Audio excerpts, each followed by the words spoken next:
thank Café for the invitation to present the EU regulatory framework and the impact that it could have on the production and trade of coffee. My presentation will be generic to give an overview of the relevant EU pieces of legislation, but I am happy to answer any questions you may have after the presentation by email. My email address will be at the end of the presentation. First of all, let me briefly introduce the European Coffee Federation. ECF was created in 1981 to be the umbrella organization of the European coffee trade and industry. We do represent 60 national associations and 37 company members across Europe, and we speak for over 700 companies, ranging from SMEs to internationally operating companies. And we do represent an estimated total import volume of 40 million coffee bags, or approximately 35% of the world coffee trade volume. Our corporate members include European green coffee traders, roasters, soluble coffee manufacturers, decaffeinators, coffee houses, and more recently, warehouse keepers, representing a large part of the European value chain. Our mission is to facilitate the development of an environment in which our industry can meet the needs of consumers and society, ensuring sustainable growth. So let me present briefly the European context.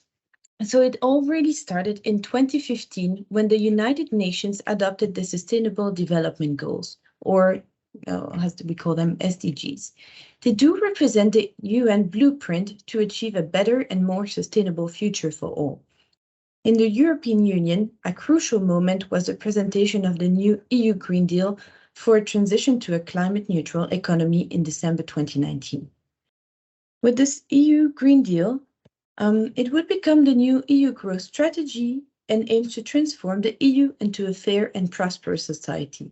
And by 2050, the EU is expected to become the first climate-neutral bloc in the world. With this new Green Deal, over 20 different transformative policies were announced for the term 2019-2024 of the European Commission. And two important ones are the EU Biodiversity Strategy and the Farm to Fork strategies. In those two strategies, several objectives are mentioned, such as reducing the use and risk of pesticides by 50% by 2030, adopting mandatory due diligence to guarantee sustainable value chain and prevent global deforestation, improving the governance framework of companies. On this slide, you also see 4 proposals for pieces of legislation that are important for the coffee sector as a whole, as they will have direct impact in the consuming, but also in the producing countries. So you have the regulation on deforestation-free products, directive on corporate sustainability due diligence, regulation on the sustainable use of plant protection products, and a regulation on prohibiting products made with forced labor on the EU market. For your information, the difference between a regulation and a directive is that the regulation is directly applicable in all member states of the European Union, while a directive lays down certain results that must be achieved, but each member state is free to decide how to transpose it into its national law. Let's now have a look at those 4 upcoming legislation. Let's start with the deforestation regulation proposal. So the Commission's proposal for regulation on deforestation-free supply chain focuses on certain commodities and product supply chains. It has a very specific objective, which is to reduce the impact of EU consumption and production on deforestation and forest degradation worldwide. Coffee is one of the targeted commodities. The regulation will apply to all operators placing the relevant products on the Union market, including EU and non-EU companies, irrespective of the legal form and size. Under the regulation, products can only be placed on the EU market if they meet 3 criteria. First, they have to be deforestation-free. 2, they have to be produced in accordance with the legislation of the country of production. And 3, they have to be covered by a due diligence statement, including several information, such as the geolocation coordinates of the plot of land where the commodity is produced, the contact details of the supplier, etc. Such strict traceability is supposed to ensure that only deforestation-free products can enter the EU market. This regulation also foresees a country benchmarking, so countries or parts thereof will be identified as low standard or high risk for deforestation. And if the coffee, in our case, is imported from standard or high risk country or region, the due diligence statement will need to be accompanied by risk assessment and risk management reports and mitigation measure reports. Now, if we do look at the timeline for this regulation, it is still full of incognitos, and it will be the same for all the other legislation I will present because of the way the European Union adopts legislative acts. So the European Commission first publishes a legislative proposal, and then it is sent to the European Parliament. Those are the directly elected representatives of the EU citizens, and to the Council, so the representatives of the EU member states.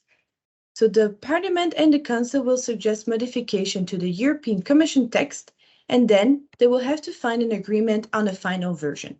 Most of the time, they do find an agreement in the first reading phase, but sometimes it takes several rounds of negotiations.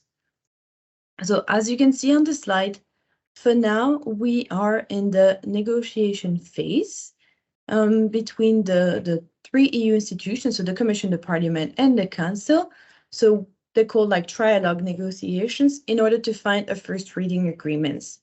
The negotiation points will focus on the cutoff date, the scope in terms of commodities, the sector-specific guidelines, the timing for implementing acts in the transition period, the review and impact assessment, and who lays down the rules on penalties, either member states or the European Commission. ECF has followed closely this regulation, and we have engaged directly with the EU institutions to share our concerns and the risks that could be faced in the producing countries, such as exclusion of smallholder farmers. We have also engaged with the international coffee community to raise awareness and encourage the sectors to step up and enter in contact with the EU institutions to explain the reality on the ground. For example, Pomme Café has signed the World Coffee Producers Forum letter that was sent to the EU institutions end of the summer. And this has been like an effort made as well, like in collaboration with ECF, to make sure that we could reinforce and have a common messaging. ECF has also decided to engage directly with the EU Space Programme Agency in a pilot project to demonstrate the viability or not of geolocation of the coffee bean to the plot and for the information chain of custody. Why we reached out directly to the EU Space Programme Agency is because their tools has been mentioned in the text of the proposal as potential tools to be ordered to geolocate and to provide all the required information in the due diligence statement. So if we do go to the next initiative, which is the Corporate Sustainability Due Diligence Directive. So it has a long name, but it is more or less similar, but more generic than the deforestation one. So the proposal for an EU directive on corporate sustainability due diligence was published on the 23rd of February 2022. The EU's idea is that the behavior of company is key to succeed in a transition to a climate-neutral economy, and therefore the EU wishes to integrate sustainability into corporate governance and management systems, and framing business decisions in terms of human rights, climate and environmental impact, as well as in terms of companies' resilience in the long term. EU and third country large companies, I insist on the large, will have to integrate due diligence into their internal policies. So they will have to identify, prevent, mitigate, and bring to an end actual or potential adverse human rights and environmental impacts, establish and maintain a complaints procedure, and publicly communicate on their due diligence activities. So on the timeline for this initiative, so the Commission proposed the text in February 2022, and the report of the Legal Affairs Committee of the European Parliament, which is the committee in charge of the dossier, has just been released 2 weeks ago. So it will now be discussed in the European Parliament and in the Council, and we expect the negotiating positions of the different institutions in 2023. Only thereafter will there be negotiations to find a compromise on the final version of the text. Again, ECF has engaged with the EU requesting policy coherence. There are already similar legislation in different European countries, such as Germany, France, Norway, Swiss, or even the Netherlands. We do request an alignment with international standards, a level playing field in the EU, risk-based due diligence obligation, financial and technical supports, as well as a dialogue with origin countries. Once again, I would encourage associations in producing countries to engage directly with the EU to raise awareness and share potential concerns. So if we look at the third important regulation, so it will be the forced labor regulation, as we call it. So the international community has committed to eradicating forced labor by 2030. This is mentioned in the UN Sustainable Development Goals, but it is still estimated that 27.6 million people are in forced labor in 2021. Thus, the EU has decided to step up the EU action to tackle forced labor by prohibiting the placing and making available on the EU market and the export from the EU market products made with forced labor, including forced child labor. Although it may seem a little bit redundant with the previous directive, which is also tackling forced labor, it is not the same as the previous directive only applies to some, which are the large companies. In this case, the regulation covers all products and all companies, and national authorities will be empowered to remove from the EU market products made with forced labor after an investigation.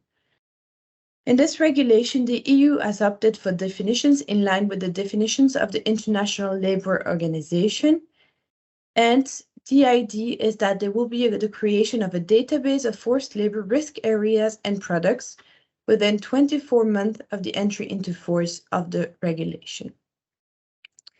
Regarding the timeline, the European Commission opened a call for evidence in the first semester of 2022, to which ECF participated, and the proposal for regulation was published on 14 September 2022. Now, stakeholders are able to provide comments to the European Commission, and at the same time, the text has been sent to the European Parliament and the Council for the legislative debate. So, in this case, ECF is closely monitoring the developments on the text, and we also have engaged with the international coffee communities and the EU institutions in order to raise awareness and align maybe on potential projects. If we look at the fourth regulation that I would like to present, which has a strong impact on producing countries, it would be the regulation on the sustainable use of plant protection products. So the European Commission proposal for a new regulation on sustainable use of plant protection products was published in June 2022. It includes EU-wide targets to reduce by 50% the use and risks of chemical pesticides by 2030, in line with this EU Farm to Fork strategy and biodiversity strategies that were mentioned before, according to which the global environmental considerations also need to be taken into account when deciding on maximum residue limits in food. The aim is also to encourage third countries to limit or prohibit the use of those pesticides that are already banned in the EU. A first practical example can be found in the draft European Commission regulation amending Annexes 2 and 5 to the regulation regarding MRLs for clothianidin and thiamethoxam, sorry for the pronunciation. So the main concern that we do have is that now, for the first time ever, the EU is considering environmental factors to be taken into consideration to reduce the MRL to the default value. So for coffee, the reduction of the MRL to the default 0.05 milligram per kilo would not be of concern. Nevertheless, this is a first step, and this could create a precedent. And we do advocate for MRLs to be nothing more than trading standards, and that therefore we do not consider them as appropriate tools to tackle environmental challenges in other countries. So those are the four regulations that I wanted to present, as those have like direct impact in the consuming countries and also in the producing countries. So as a conclusion, I would say that as ECF, we do welcome the EU initiatives to step up their actions and strive towards more sustainable food systems and supply chains. Nevertheless, we do believe that all actors in the supply chains, from the producing countries to the consuming countries, should participate in the debate when those said actions have a direct impact on them.